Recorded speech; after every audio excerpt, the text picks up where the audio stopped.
Muy buenas noches. Son las 19 horas del jueves 16 de abril de 2020. Estamos en el Palacio Nacional de México, en la Ciudad de México, y vamos a iniciar la conferencia diaria sobre la situación mundial y nacional de la pandemia de COVID, la enfermedad causada por el nuevo coronavirus SARS-CoV-2. Hoy vamos a tratar tres temas: el informe técnico diario, cuatro temas: informe técnico diario, las estimaciones semanales del modelo de vigilancia Centinela, y tenemos hoy a un invitado ya muy especial que ya había venido en otra ocasión, que es el doctor José Ignacio Santos Preciado, secretario del Consejo de Salubridad General, infectólogo pediatra, investigador nacional, y nos va a comentar los aspectos que tienen que ver con el Consejo.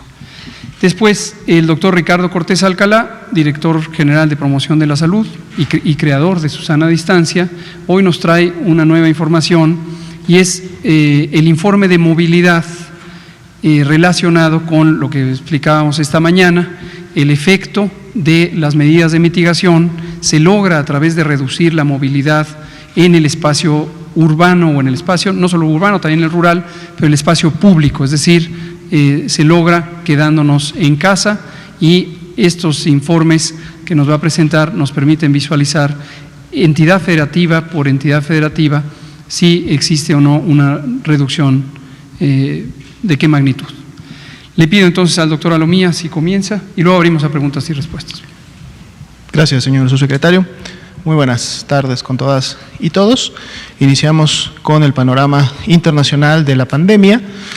Como ustedes pueden ver, el dato que se encuentra en la mitad de las tres del lado derecho es el que le damos un poco, o le venimos dando seguimiento puntual durante los últimos días. 2 puntos porcentuales menos nuevamente. Ayer estaba en 57%, ahora está en 55%. Vemos cómo se va acercando al 50%, es decir, que en su momento solo la mitad de todos los casos confirmados en la actual pandemia se han producido en los últimos 14 días. Esta cifra continúa disminuyendo, 6.6%, más o menos estable, o ha mantenido, digamos, cerca ese número o esa tendencia, lo que significa la tasa de letalidad a nivel global.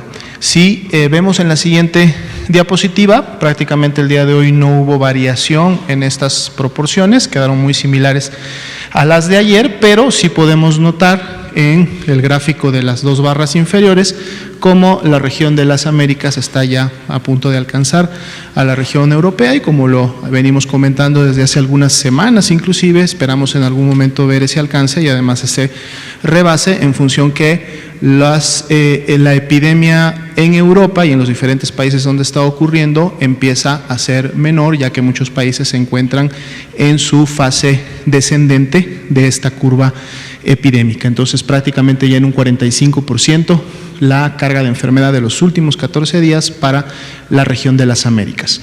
En la siguiente diapositiva tenemos nuestra actualización para México: 6.297 casos confirmados por laboratorio en lo que llevamos de la epidemia en México, así también casos sospechosos. Nuestros casos negativos, se actualiza también la cifra de defunciones, y más de 45,000 personas que hasta el momento en México han sido estudiadas como casos sospechosos de la enfermedad. Podemos ver también cómo continúa en su momento pintándose el mapa mexicano, en donde más estados empiezan a tener esta coloración naranja, que lo sitúa por encima de los 100 casos, ¿no? Y otros estados que en su momento tienen coloraciones pues más vistosas, como la roja, el rojo oscuro, donde ya veíamos que estos tenían en su momento esa cantidad superior a los 500 y a los 1,000 casos para cada entidad federativa.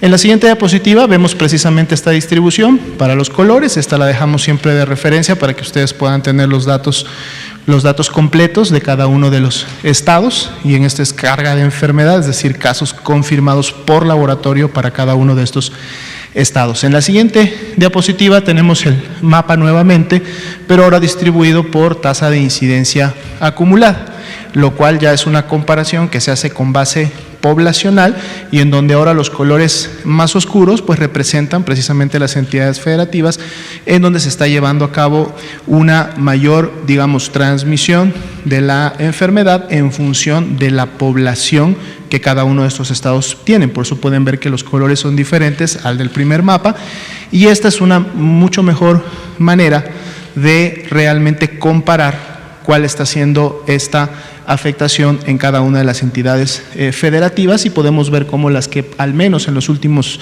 7 días han tenido esta coloración mantienen todavía esa tendencia.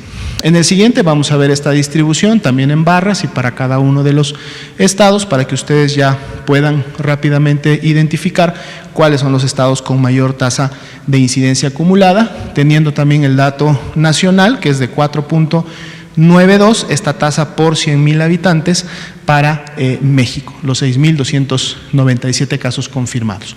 En la siguiente diapositiva vemos ahora un mapa que vamos a estarlo también presentando todos los días, desde que se presentó el día de hoy en la mañana, y es precisamente la distribución ya no solo por entidad federativa, sino la distribución por municipio, en donde se han confirmado casos, que va desde municipios con al menos un caso o más casos confirmados, y eso también en su momento le da una coloración al municipio como tal.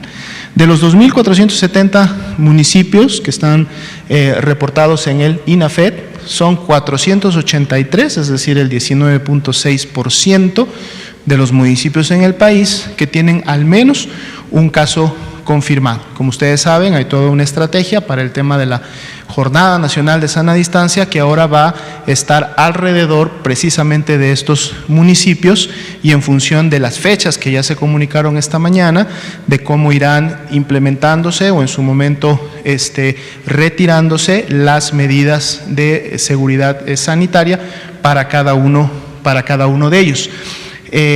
Este mapa municipal se estará actualizando también todos los días en base a cómo estén haciéndose los cortes con la confirmación de nuevos casos, por lo que de aquí al 17 de mayo, que es la primera fecha marcada para los primeros municipios, pues habrá que estar muy atentos para ver cuáles serán esos municipios que del 17 de mayo en adelante podrán reiniciar actividades en función de lo que se dijo esta mañana.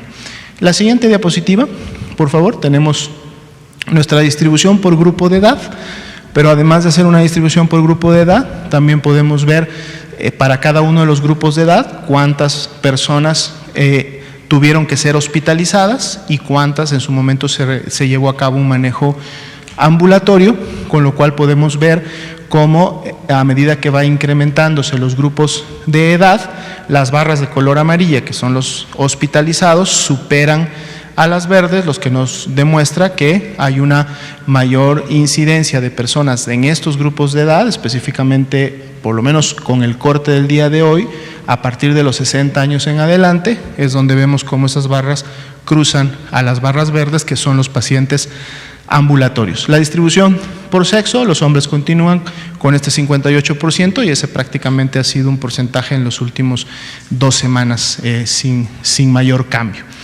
En la siguiente diapositiva, por favor, podemos ver de los pacientes que en su momento han requerido hospitalización, que son los últimos 3 datos de la derecha, qué tipo de manifestación o presentación clínica han tenido. Estables, es decir, que su gravedad ha sido en un momento estabilizada y han podido cursar sin mayor problema, el 11% de todos los casos confirmados. Con gravedad, que es decir, han requerido de una atención especializada, dado que han evolucionado de manera desfavorable, 20.4%, y la presentación más crítica, que es estar en un momento intubado y asistido con ventilación mecánica, 4.56, recordando que estos datos siempre son de los casos confirmados, es la distribución de esos 6.297 casos que ya están confirmados por laboratorio para COVID-19.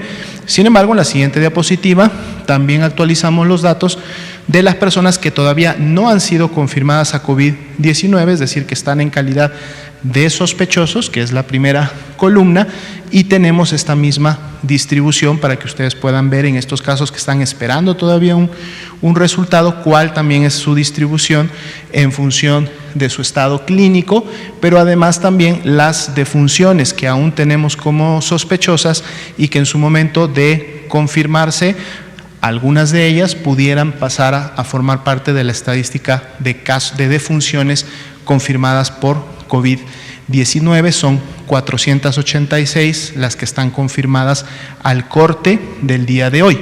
Y en la siguiente diapositiva precisamente vemos cómo estas 486 se distribuyen en el tiempo en función de la ocurrencia de la defunción, es decir, la fecha en que lamentablemente estas personas fallecieron.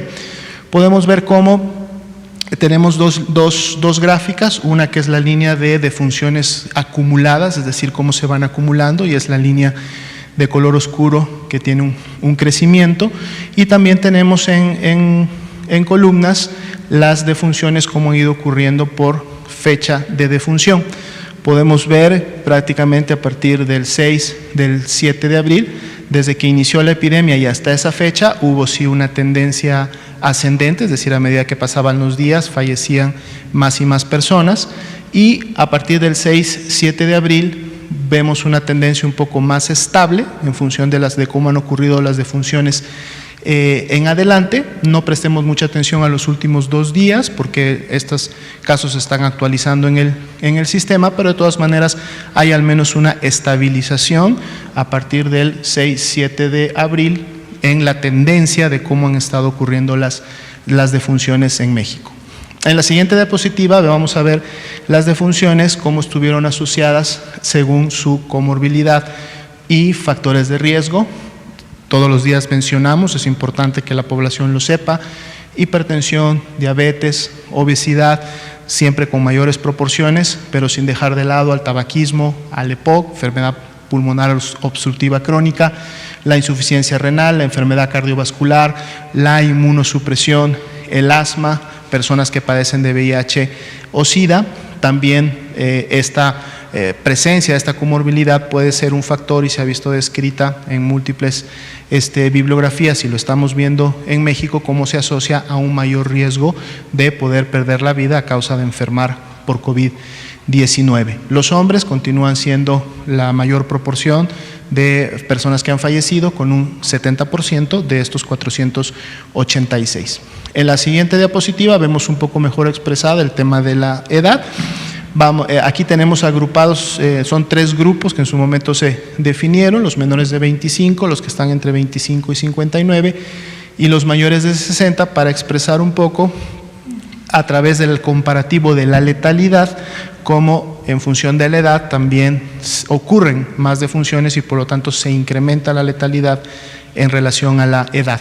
17.6 para los mayores de 60 años contra un 5.7 para los que están entre el grupo de 25 y 59, a pesar de que en este grupo han fallecido un poco más de personas. En la siguiente diapositiva vemos cómo se distribuye la letalidad en todo el país, en este caso por entidad federativa, yendo desde un 23.53 hasta un 2.82, y varía lógicamente dependiendo de cómo han ocurrido el total de las defunciones para cada una de las entidades. En la siguiente diapositiva podemos ver nuestros porcentajes de positividad para influenza, que es la línea que inicia por encima en las primeras semanas, pero luego cae a partir de la semana 11, por debajo de la línea roja, que es el porcentaje de positividad de COVID-19. Podemos ver cómo la semana 15 es la que ha tenido el mayor porcentaje de positividad. Le habíamos estado dando seguimiento a la semana 15, si ustedes recuerdan, inició como en un 14, un 15%, y prácticamente está cerrando cerca a un 22%, por encima de ese 20% que estábamos viendo en promedio en las semanas. Y empezamos a ver ya cómo se presenta la semana 16, que es la que nos encontramos desarrollando actualmente. La semana 16 termina el día sábado, pero ese porcentaje todavía puede variar en los siguientes días en la medida que se van recolectando y registrando los resultados de los casos confirmados, pero ya la tenemos en un 16.45, por lo que va prácticamente en esa misma tendencia, y lo que sí ya hemos dejado de ver prácticamente en las últimas 5 semanas es la presencia importante de circulación de virus de influenza. En la siguiente diapositiva tenemos las personas que felizmente se han recuperado, 2.451 personas, siguen representando un 39% del total de casos que se han confirmado, y vemos también cómo a medida que van avanzando los días son más y más las personas que continúan recuperándose de la enfermedad.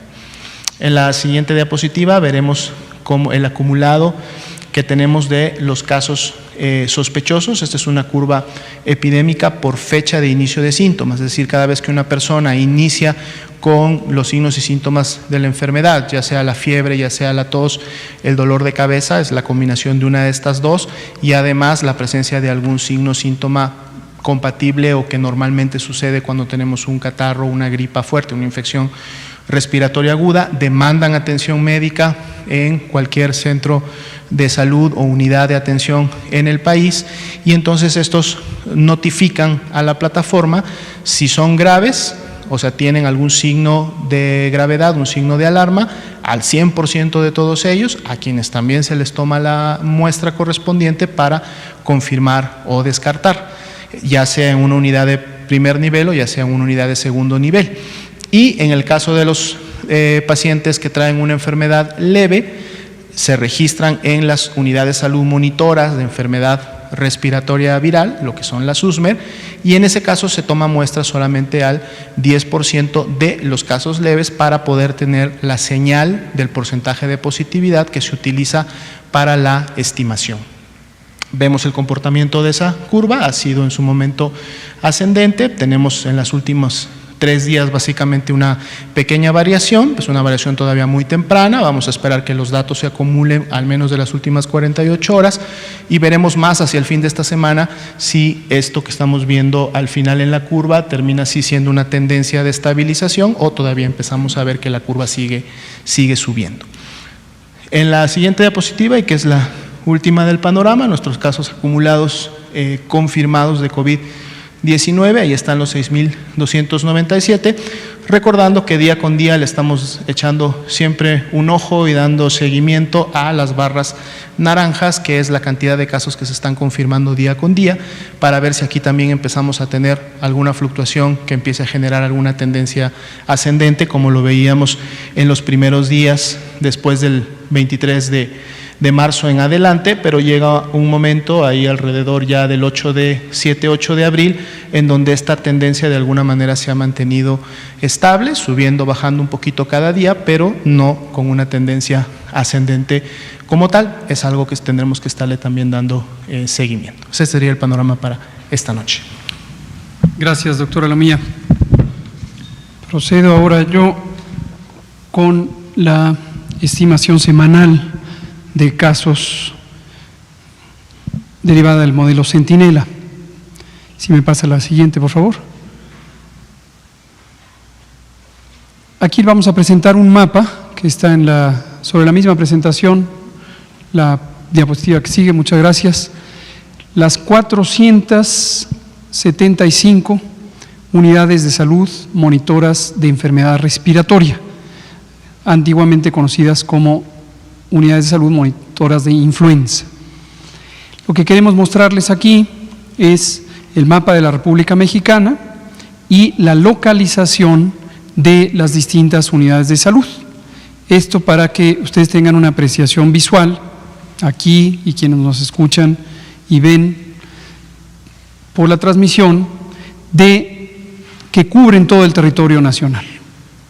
¿Qué se pretende con la vigilancia Centinela? Como lo hemos explicado, que exista una apreciación representativa de la ocurrencia de enfermedad a lo largo y ancho del territorio nacional y que también representen los distintos niveles de complejidad del Sistema Nacional de Salud.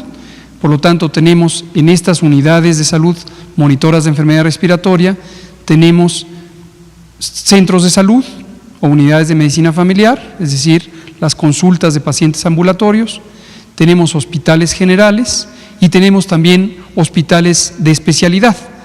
El INER, el Instituto Nacional de Enfermedad Respiratoria, es una unidad, desde luego, monitora de enfermedad respiratoria. Y lo segundo que mostramos aquí es la diversidad en términos de las instituciones o las distintas organizaciones también sociales, hospitales universitarios o privadas que integran al Sistema Nacional de Salud. Y las que son de Pemex, las que son de los sistemas estatales de salud, del DIF, del ISSSTE, del IMSS Oportunidades, del IMSS régimen ordinario y finalmente de la Secretaría de Salud Federal. Es decir, es una representación amplia de la diversidad del Sistema Nacional de Salud. Y en la siguiente les presentamos la tabla, es la misma tabla que la semana pasada, es la misma lógica y explico con algún detalle adicional lo que explicamos hace 7 días. En la primera columna vemos las semanas epidemiológicas y estas van a ir aumentando. En este momento estamos ya en la semana 16 y tenemos el corte hasta la semana 14. ¿Cuál es la razón de este retraso? Que el ciclo de notificación de enfermedad respiratoria y en general las más de 150 enfermedades sujetas a vigilancia epidemiológica tiene cortes semanales y tiene procesamientos semanales. Eso lleva a que cada 2 semanas tenemos el bloque de información de estas más de 150 enfermedades en más de 26,000 unidades de salud de todo el país, de todo el sistema nacional. Nos enfocamos a 3 síndromes clínicos: infección respiratoria aguda, que son generalmente casos leves, casos ambulatorios, y también neumonías y el síndrome de influenza en las unidades de salud monitoras de enfermedad respiratoria. Y esto es lo que se va registrando por semana. Al final está el total. En la segunda columna vemos de este conjunto de personas que acudieron a consulta, quienes cumplieron la definición de enfermedad tipo influenza. Y hemos dicho que COVID, desde el punto de vista de los signos y síntomas, es indistinguible del síndrome de influenza. Entonces también es una enfermedad tipo influenza. Este es un subconjunto de este. Cuando dividimos este entre este, resulta este porcentaje, semana por semana. Y este es el porcentaje o proporción de enfermedad tipo influenza o infección respiratoria aguda grave respecto al total de consultas que ocurren en estas unidades de salud que son monitoras de enfermedad respiratoria. Guardemos ese porcentaje en la memoria. Vámonos en espejo acá. Tenemos las muestras que se toman en las unidades de salud monitoras de enfermedad respiratoria para diagnóstico de 14 virus respiratorios.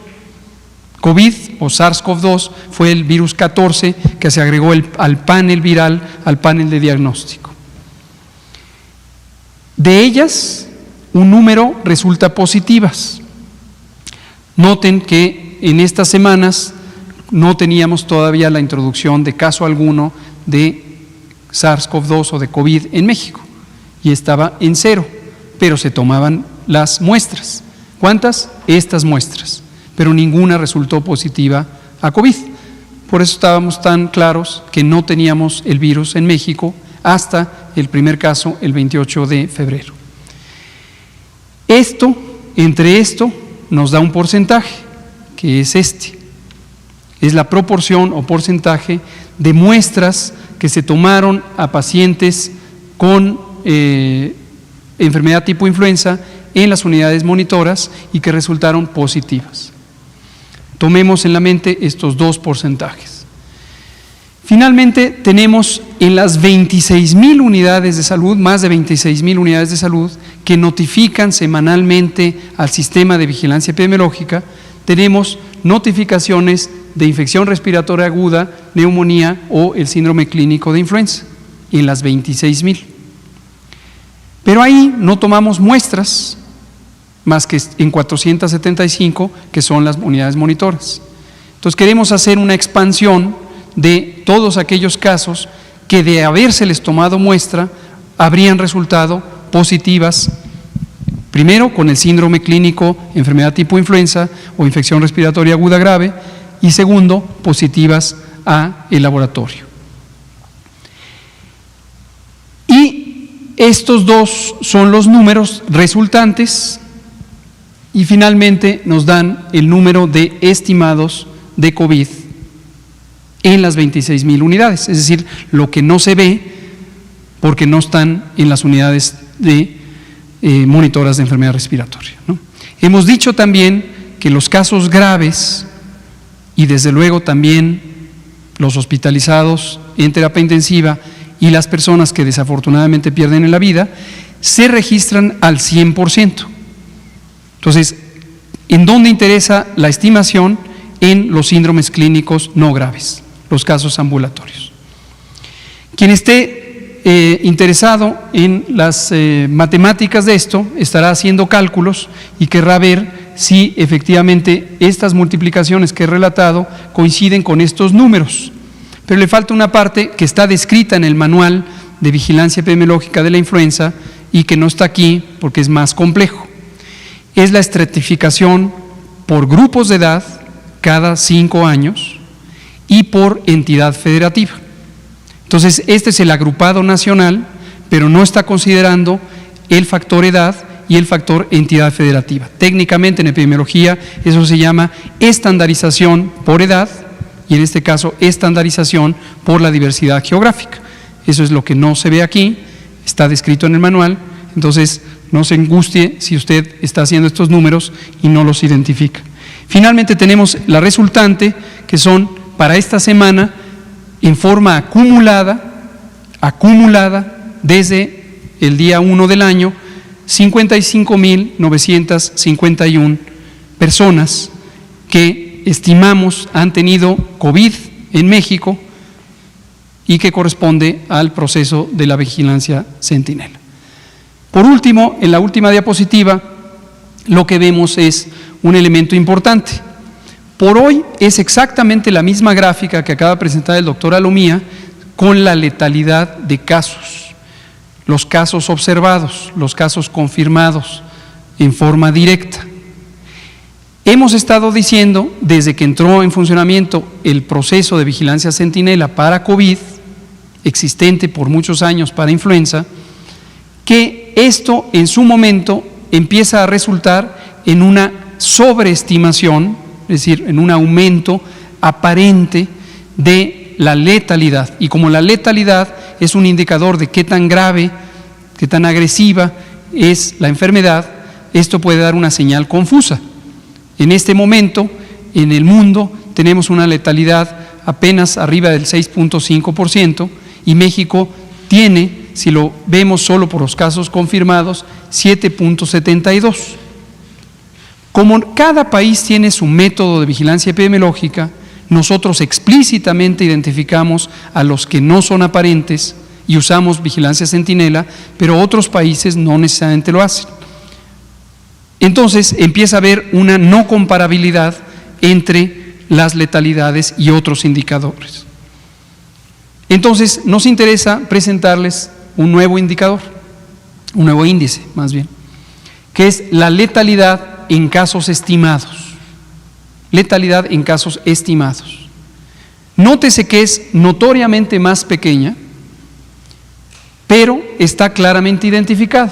Esta es la letalidad en casos confirmados, esta es la letalidad en casos estimados. Esta representa de una manera más justa o más apropiada lo que ocurre con la enfermedad COVID, considerando que una proporción muy grande de personas se han quedado en casa. Y se han quedado en casa porque interesa, para fines de prevención y control, que no estén en el espacio público, particularmente quienes tienen síntomas de la enfermedad, porque entonces serían una fuente de contagio, incluyendo las salas de espera de las consultas y de los hospitales. Esta medida de salud pública en muchos países se ha recomendado y entonces tenemos que hacer la vigilancia apropiada para ello. Le pido a continuación al maestro José Ignacio Santos, ¿sí? Cambiamos de tema ahora y nos habla de el tema que quedó comprometido en la mañana, de la guía, usted lo preguntaba, de la guía bioética. Gracias, señor subsecretario. Buenas noches a todas y a todos. Agradezco la oportunidad de exponer en forma somera los motivos de la guía, el proyecto de guía que se publicó en la página del Consejo hace apenas una semana.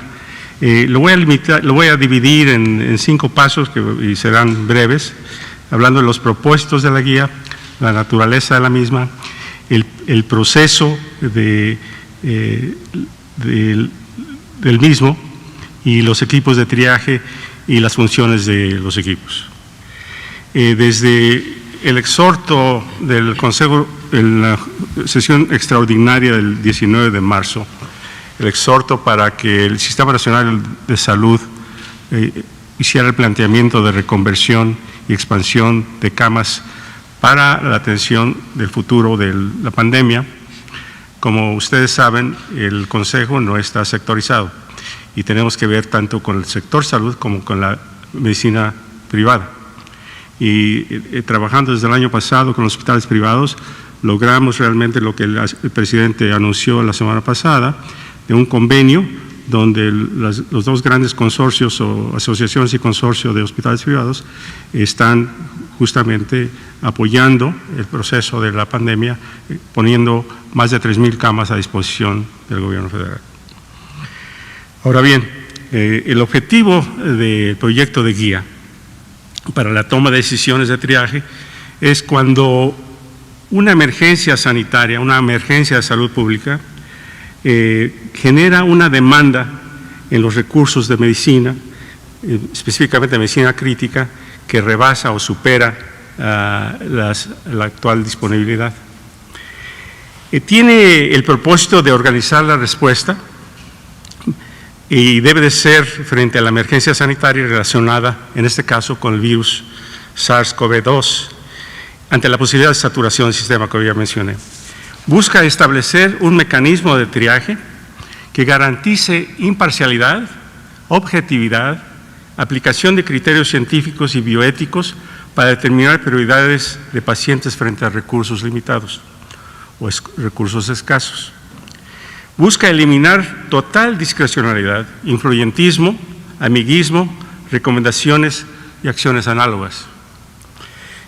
También busca proveer los elementos a los profesionales de salud en las decisiones con recursos escasos y liberar a los profesionales de salud que atienden directamente al paciente de la carga psicológica para la ejecución de un acto inevitable ante una disyuntiva entre 2 o más personas infectadas. Y finalmente, difundir entre la población la compleja administración de la pandemia para reforzar quédate en casa, quédate en casa. La naturaleza de la guía, en este caso, es un instructivo que está escrito para orientar, aplicar, cuando administrativamente se requiera, acciones que presenten un dilema. En síntesis, es un instrumento de administración de recursos humanos, materiales y materiales. Se basa en el conocimiento científico, en las regulaciones jurídicas y, por supuesto, en principios bioéticos universales. Como no puede integrarse, dado su ánimo administrativo, solo con conceptos bioéticos, la guía se ha elaborado por grupos multidisciplinarios, como son filósofos, doctoras y doctores, médicos, abogados, psicólogos y psicólogas, genetistas y, en general, otros profesionales de salud. La guía no solo se compone de principios bioéticos, aun cuando tiene todos los necesarios, incorpora principios administrativos, conocimiento de la ciencia médica, en lo que se desplieguen desde aspectos de urgencia hasta el tratamiento de problemáticas psiquiátricas, regulaciones jurídicas. Por ello, el proyecto fue elaborado por el Consejo de Salud General. El secretario del Consejo, el que habla, publicó en el sitio electrónico del propio Consejo un documento que se denominó Proyecto de Guía para asignación de recursos en situación de contingencia, con el propósito de darlo a conocer para sus observaciones y comentarios, no solo a la comunidad médica, sino también a la opinión pública. También fue publicado en el sitio electrónico de la Secretaría de Salud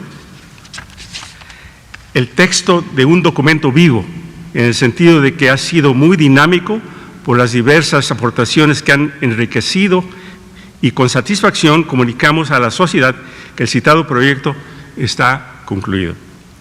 Toda vez que el Consejo de Salud General se encuentra en sesión permanente, el proyecto de guía para asignación de recursos en situación de contingencia se presentará a la consideración de los señores y señoras vocales en el evento de ser aprobado y se publicará en el Diario Oficial de la Federación. En relación a los equipos de triaje, estos equipos asignarán los recursos escasos de medicina y crítica, conformado por un oficial de triaje, médico-médica, intensivista, médico urgenciólogo, un segundo oficial de triaje, un profesional de la enfermería intensivista, un administrador o administradora del centro de salud. Y finalmente, en relación a las funciones de equipos de triaje, el personal oficial de triaje tendrá las siguientes funciones. Primero, tendrá que supervisar todo el proceso de triaje. Dos, evaluará todos los expedientes de pacientes que podrían ser admitidos a una unidad de cuidados intensivos. Y tres, asignará a cada paciente una prioridad de admisión, la cual se registrará en una lista. Comunicará al personal a cargo de la admisión de la unidad de cuidados críticos y al médico tratante la prioridad de los pacientes en cuestión. Actualizará de manera continua la lista de prioridad e informará al personal encargado de la admisión a la unidad de cuidados intensivos. Y, finalmente, el oficial de triaje, en posible colaboración con el personal de salud tratante, informará al paciente y familiares, que es muy importante tener la comunicación con familiares, la decisión de triaje, tanto inicial como de reevaluación. En conclusión, la guía será utilizada cuando se tengan los recursos terapéuticos sobrepasados, como dije al inicio. Para ello, el gobierno, como ya se ha señalado, está aceleradamente buscando el mayor surtimiento y toda la sociedad buscamos que contribuyan a producir salud y bajar la enfermedad quedándose en casa. Las decisiones se toman con múltiples criterios. Esto es, no por ser diabético o obeso o mayor de 70 años o por ser sano o ser joven, por ninguna de estas consideraciones se excluye o incluye. Se ven múltiples criterios. Los médicos de las instituciones acostumbrados a usar guías, y esta es una guía como las otras. Tenemos la versión 10 de la guía, misma que será enriquecida con la experiencia de la investigación que se haga. Esa es una guía que va a ir evolucionando conforme evoluciona la pandemia. Los principios que tenemos son los principios universales de beneficencia, de no maleficencia, autonomía y justicia. Pero además, el Consejo de Salud General le guían otros principios que no quedan explícitos, e incluyo entre ellos deber de cuidar, deber de administrar, transparencia, proporcionalidad, responsabilidad y consistencia.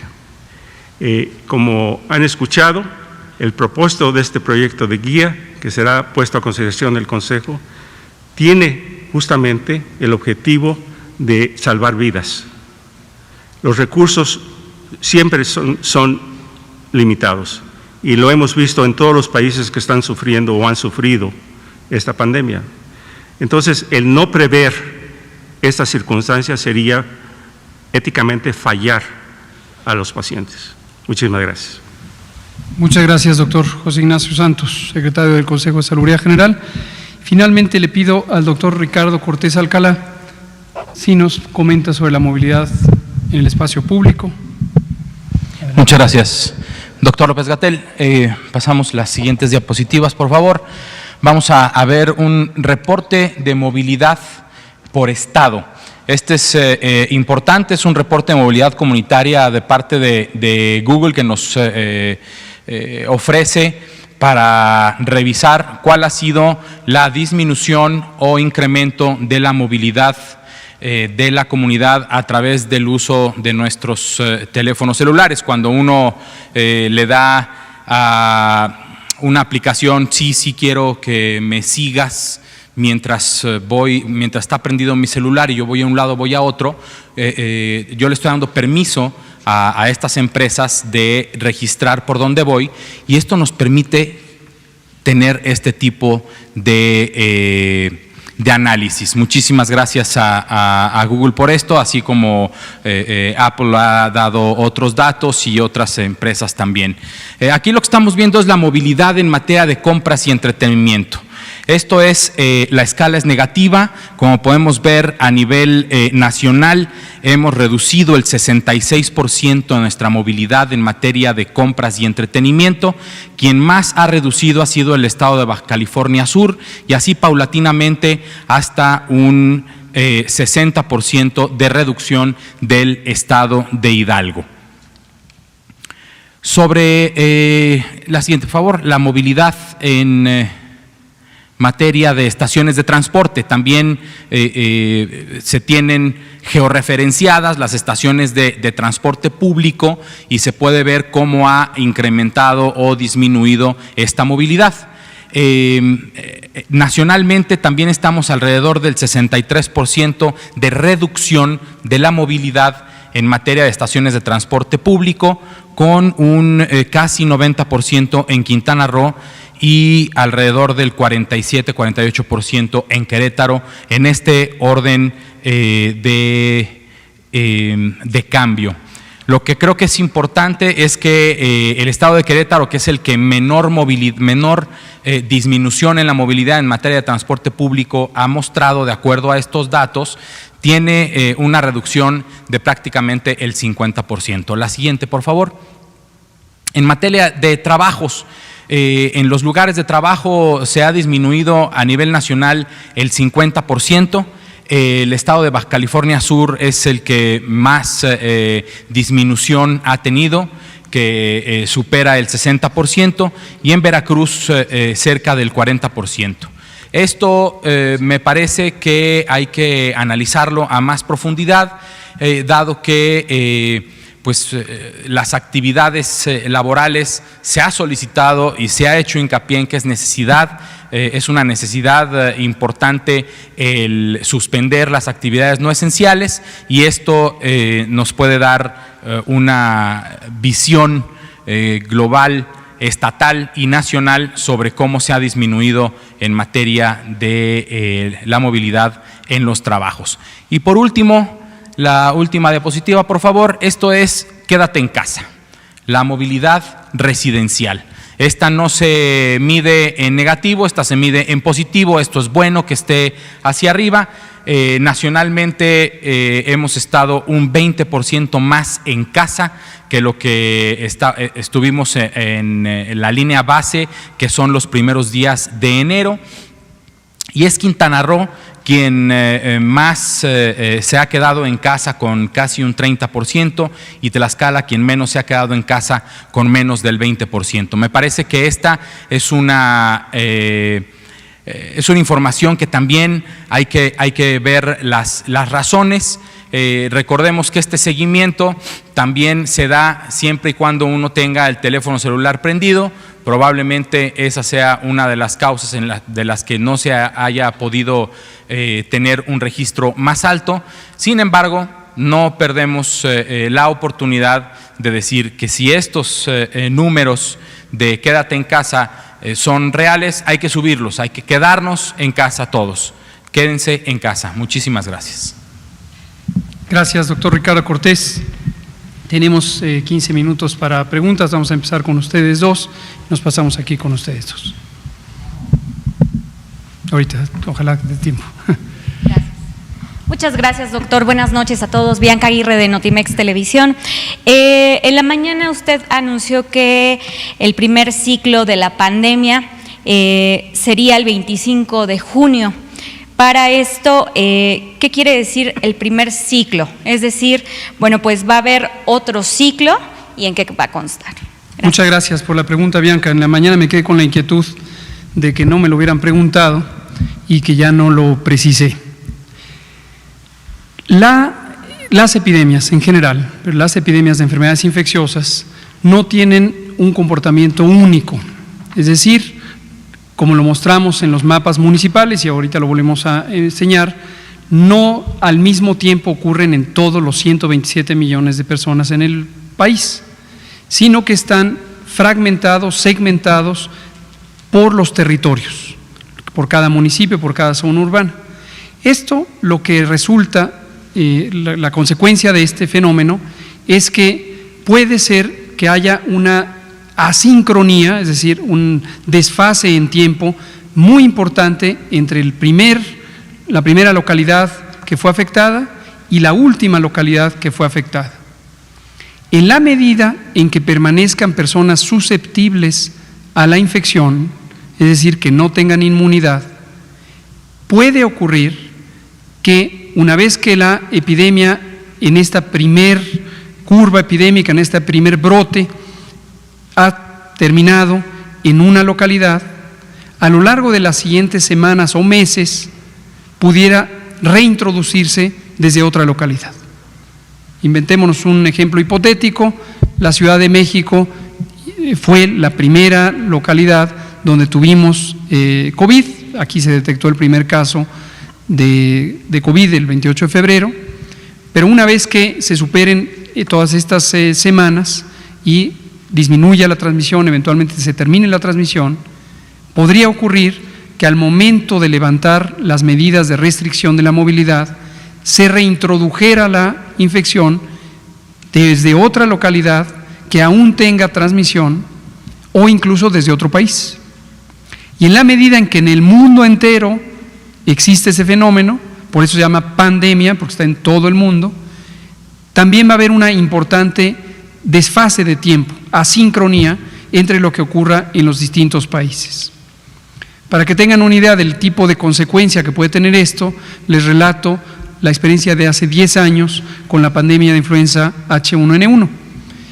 La pandemia de influenza empezó en abril y se prolongó a mayo de 2009, después terminó ese primer ciclo, no hubo mucha transmisión, en julio tuvimos un pequeño brote, principalmente en los estados del sureste, en particular Chiapas, luego no hubo transmisión importante, y cuando llegó octubre, noviembre, diciembre, enero, febrero, marzo y abril de 2010, tuvimos nuevamente mucha transmisión, un brote aún mayor que el brote original.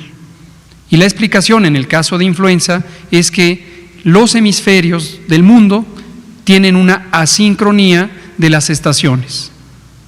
Cuando aquí es el invierno, allá es el verano; cuando aquí es el otoño, allá es la primavera, y viceversa. Entonces, la infección se trasladó al hemisferio sur y luego regresó. Y pasaron 3 años de esta alternancia entre el hemisferio norte y el hemisferio sur. Entonces, con el nuevo coronavirus SARS-CoV-2 no se conoce todavía si este fenómeno podría ocurrir, pero no se descarta.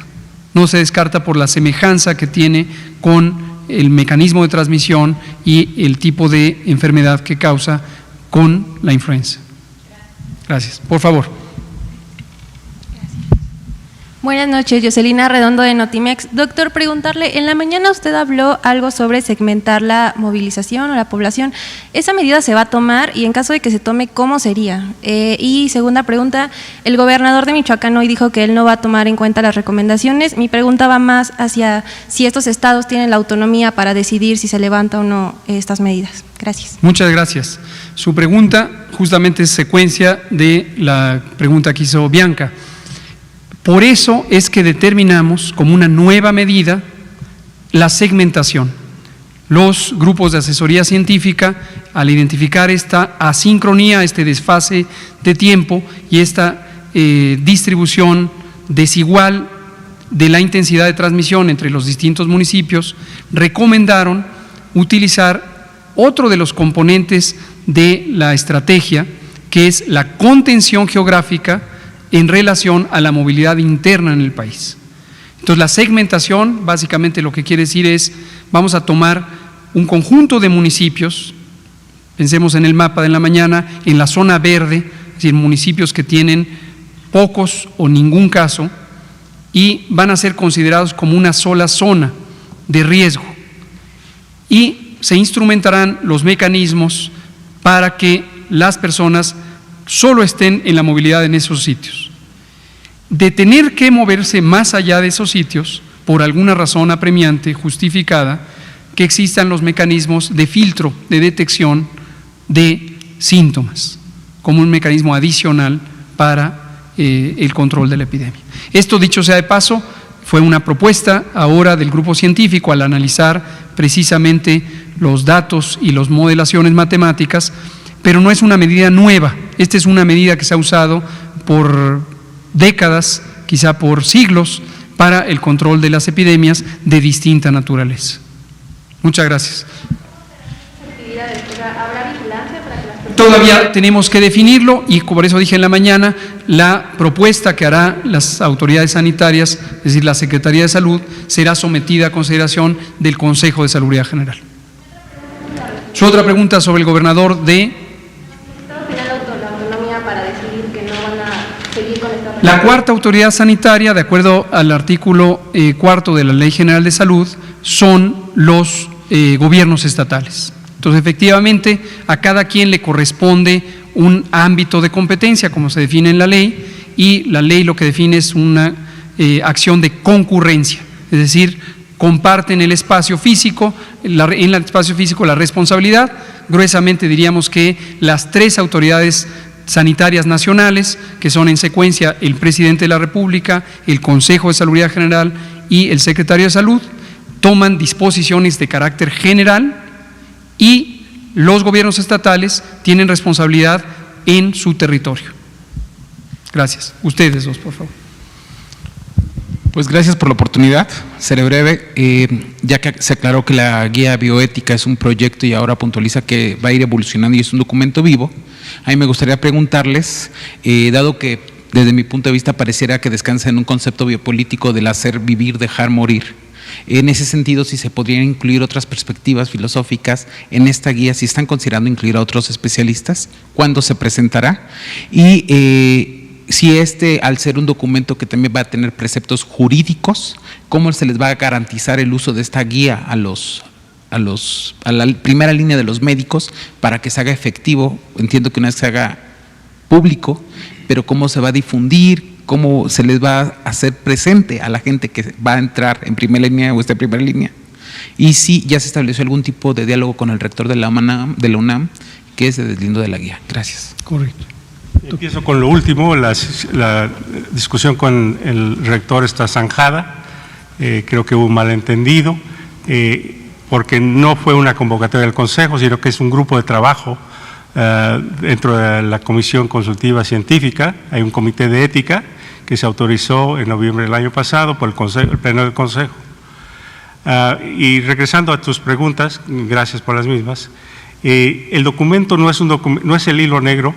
Todos los países generalmente han tenido que utilizar una guía de triaje, y eso es realmente lo más adecuado que puede hacerse.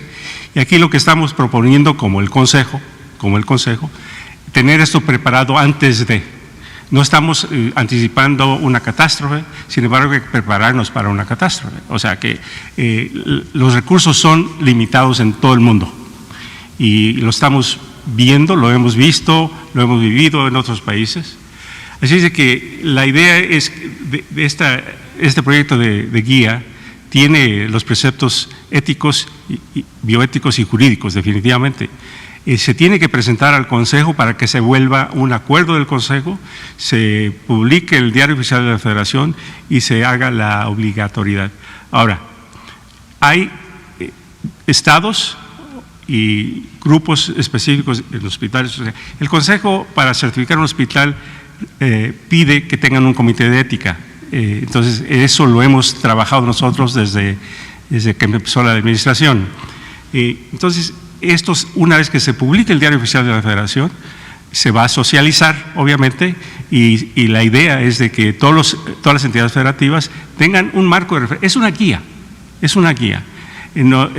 Y por ello se presta a interpretaciones, sin embargo, busca lo mismo, busca salvar vidas, utilizar los recursos en forma racional y reconocer que hay personas que tienen mayor riesgo de susceptibilidad y de complicaciones e insistir, quédate en casa. Digamos, ese es parte del enfoque de esta guía. ¿Por qué nace en el Consejo? Nace en el Consejo porque el Consejo le corresponde crear y proponer, como lo hicimos con los hospitales privados, para que se sumaran al proyecto de nación. Muchas gracias, doctor. Nos quedan 2 minutos, Vamos a seguir abordando sobre el tema. Espéreme, Laura. Nos quedan 2 minutos y usted mencionaba algo sobre los gobiernos estatales y un gobernador en particular en Michoacán, el gobernador Silvano Aureoles. Y me informa que tenemos accesible un video que aclara parte de los elementos que usted comentaba específicamente sobre el Instituto Mexicano del Seguro Social. ¿No está listo el video? Bueno, lo ponemos entonces mañana temprano. Vamos a dar paso a la siguiente pregunta. Si es sobre el mismo tema, pues continúa el diálogo. Nos quedan 2 minutos. Sí, buenas tardes, Ernesto Ledesma, Rompeviento TV. Doctor López-Gatell, respecto a las personas que son más susceptibles a la enfermedad, que corren más riesgos como hipertensión, diabetes, pregunto con respecto de la enfermedad de la desnutrición, si la desnutrición no es considerada una enfermedad de alto riesgo frente al COVID-19, y eso está también relacionado particularmente también con pueblos indígenas. En el estado de Chiapas, por ejemplo, hay además documentados por el Centro de Derechos Humanos Fray Bartolomé de las Casas 9.500 personas desplazadas, indígenas, que tienen que salir a las ciudades a buscar la papa y regresar otra vez ahí, más los que se tuvieron que ir a Cancún, a otros lugares y regresan. Y hay un abandono total. No sé si ustedes como Secretaría de Salud están dando una atención especial en lo que toca a desplazados, porque en Chiapas no ha llegado esa atención por parte del gobierno del estado de Chiapas, a tal grado que el Centro de Derechos Humanos de Bartolomé de las Casas, frente a lo que dicen los desplazados, dicen quédate en casa, y ellos dicen ¿cuál casa? Si no tenemos casa. Y el otro punto que quería abordar, que no es relacionado con esto, es al nivel general, en esta pandemia de fake news que irresponsablemente lanzaron algunos periodistas o medios de comunicación, haciendo un lado esa parte en lo que toca las imágenes que se han viralizado de videos en hospitales o clínicas, que se ve caótico un poco el orden logístico en esas clínicas y hospitales. Pregunto si la Secretaría de Salud tiene o está preparada o está preparando a clínicas y hospitales con una capacitación, un protocolo logístico que tenga que ver cómo ordenar a la gente, que no se haga algo tan caótico como se ha visto en algunos medios. Muchas gracias. Muchas gracias. Gracias por estas preguntas, me parecen extraordinariamente relevantes por el tema que ocupan. Efectivamente, no sería raro, y lo digo en este término porque no conozco que exista ya una descripción suficientemente rigurosa sobre desnutrición y el riesgo de complicaciones de COVID, pero por analogía con prácticamente cualquier enfermedad infecciosa, yo diría que sí, que lo más probable es que la desnutrición causada por insuficiencia crónica de alimentos, ya sea en general alimentos o los macronutrientes o los micronutrientes, resulte en una menor eficiencia del sistema inmune y por lo tanto un mayor riesgo de complicaciones. Ahora que la enfermedad, la epidemia, fue transitando geográficamente, primero la teníamos en China, luego la tuvimos también en Estados Unidos y Canadá, también la tuvimos en Europa, y ahora toca el turno a muchos países en los que tenemos unas proporciones muy grandes de personas que han vivido crónicamente en condiciones de insuficiencia, en condiciones de pobreza. Hemos dicho prácticamente cualquier día que es notoriamente consistente que en México tengamos la mitad de las personas viviendo en pobreza y casi el 12% en pobreza extrema, incluyendo la pobreza nutrimental, lo cual es a todas luces una aberración social y habla de un proceso muy largo de injusticia. Ahora, ¿sobre qué hacer? Efectivamente hay personas desplazadas, hay personas que no tienen casa. Desde luego el concepto de quédate en casa es un llamado genérico para la gran mayoría de las personas, pero por supuesto hay condiciones muy adversas que viven las personas en circunstancias de migración, los desplazados internos o sencillamente personas, por ejemplo, las personas que viven en situación de calle, tampoco tienen casa, ¿no? Ahora, ¿qué se puede hacer? Lo que se puede hacer y hemos estado haciendo es acudir a los distintos programas sociales que tiene el gobierno. La red de apoyo, las distintas redes de apoyo, porque son muchísimas, están volcadas también al tema de COVID, es decir, no es solamente la Secretaría de Salud como tal o el sector salud. Y un repertorio que hemos comentado, sería un privilegio poder invitarles y que vinieran, es la Secretaría de Bienestar, la propia secretaria que coordina los distintos programas sociales, también la subsecretaria Ariadna Montiel, Gabriel García, todos los colegas que coordinan todo este aparato del gobierno federal, precisamente para asegurarnos hasta donde se puede que con acciones de logística, acciones de comunicación, apoyos financieros, tengamos una atenuación del impacto de la epidemia en las personas. Ya está el video. Frente al caos que luego se puede ver en algunos hospitales, ¿hay algún protocolo? ¿Cómo no? Qué bueno que lo menciona. El concepto de triage o triaje que menciona el doctor Santos para esta situación muy particular, que es la toma de decisiones en el momento de la asignación de recursos críticos, el concepto general de triage implica la identificación de prioridades. En lo que usted relata, que por eso me parece muy importante, estamos visualizando la puerta de acceso a un hospital donde puede haber un influjo grande de pacientes en necesidad de atención. Y lo más probable, por el modo en que se comporta esta enfermedad, es que una proporción grande de estas personas tenga una enfermedad leve, pero algunos tienen una enfermedad moderada y otros grave. Lo que no puede pasar, no debe pasar, es que por orden de aparición lleguen primero las personas con enfermedad leve, eso está correcto, cada quien tiene derecho a llegar en el momento oportuno, pero la prioridad está en quien tiene enfermedad grave. Entonces, el protocolo de reconversión hospitalaria que publicamos desde la semana pasada y con el que hemos estado trabajando en la asesoría a los gobiernos estatales, incluye un capítulo específico, una sección específica sobre triaje, cómo organizar la recepción de pacientes en el hospital. Muchas gracias por la pregunta. Me dicen que ya tenemos, todavía nos da tiempo de una última pregunta y tenemos a disposición el video del que estábamos hablando. Por favor. Y usted allá. Usted habló ya hace poquito, se me hace. Vamos a darle primero allá al compañero. Sobre el proyecto de Gracias, doctor. Solamente saber qué ocurre antes, porque entiendo que el proyecto y la guía son similares. O sea, lo único que cambia es que se va a poner a consulta de los vocales, en donde entiendo serían secretarios de Estado y también el rector de la universidad y algunos presidentes de asociaciones médicas. ¿Qué ocurre primero? ¿Se discute entre todos los vocales y después se aprueba? ¿Todavía se puede modificar de acuerdo a la opinión de los vocales o se les da a conocer a ellos una vez que se publique en el diario oficial de la Federación?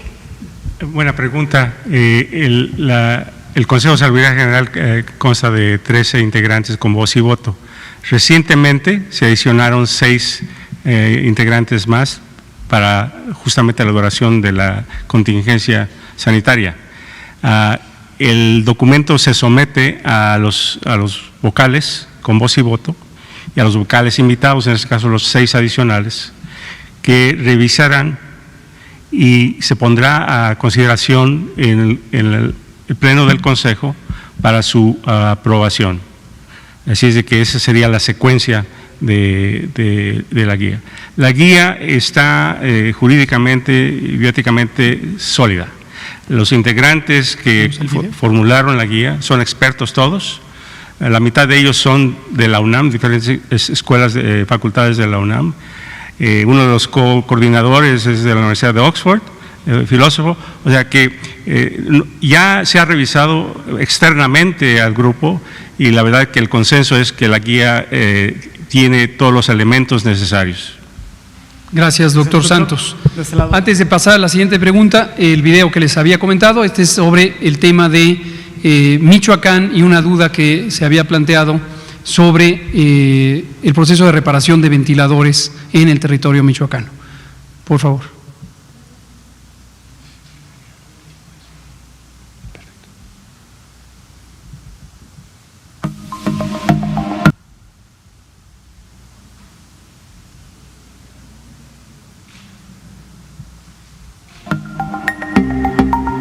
El Tecnológico Nacional de México Campus Morelia, en colaboración con el Laboratorio Nacional de Sistemas Embebidos, Diseño Electrónico Avanzado y Microsistemas, CDEAM, apoyan al Instituto Mexicano del Seguro Social con el diagnóstico y, en su caso, rehabilitación de 111 ventiladores mecánicos de respiración artificial. Desde la Ciudad de México, el IMSS traslada el equipo a las instalaciones del Instituto Tecnológico de Morelia para iniciar el proceso de diagnóstico.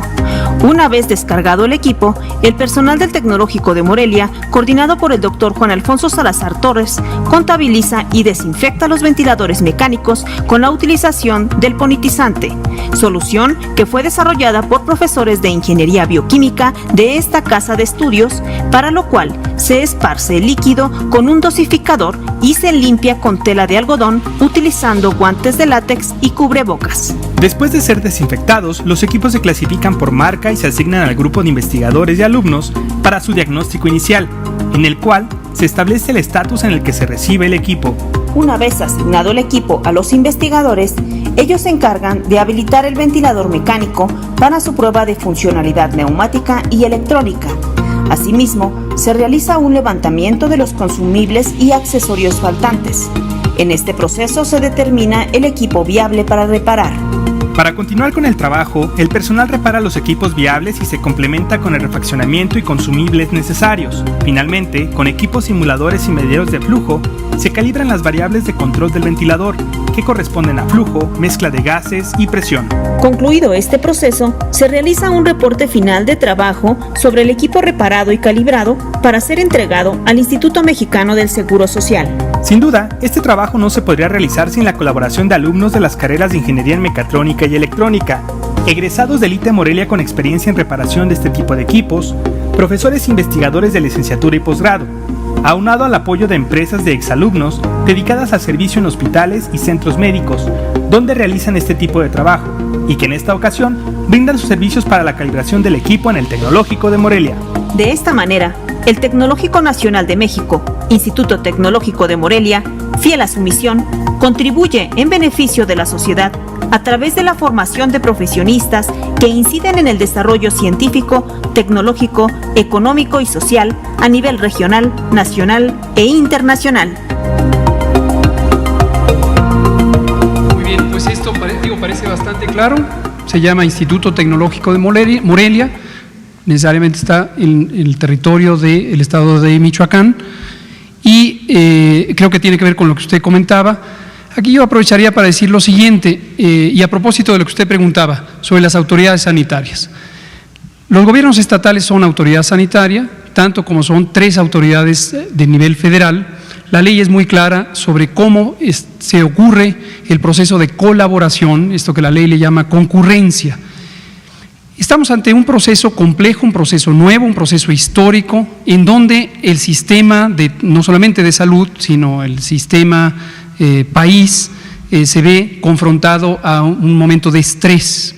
Esto a veces lleva, y es también parte de las reacciones humanas, a la necesidad de expresarse, a lo mejor expresarse con vehemencia, a lo mejor hacer señalamientos que en un momento de estrés pueden llevar a confusión, sobre todo de una ciudadanía que lo que está ávida es de certezas, de calma, de serenidad, de decisiones razonadas. Entonces, estas expresiones son parte del acontecer, son parte de los seres humanos, pero yo creo que en los siguientes nos quedan todavía 6 semanas de todo este proceso de la epidemia en este primer ciclo, y lo mejor que podemos hacer todas y todos es mantener la calma, mantener la serenidad, ser afables y también identificar que somos un solo país, Somos una sola república, todos estamos en ella. Lo que cada quien haga va a repercutir positivamente hacia todos los demás si tenemos un espíritu positivo. Creo que es lo mejor que podemos hacer. Muchas gracias. Doctor, una última, de este lado. Ya no nos da tiempo, lo dejo para mañana, usted empieza mañana.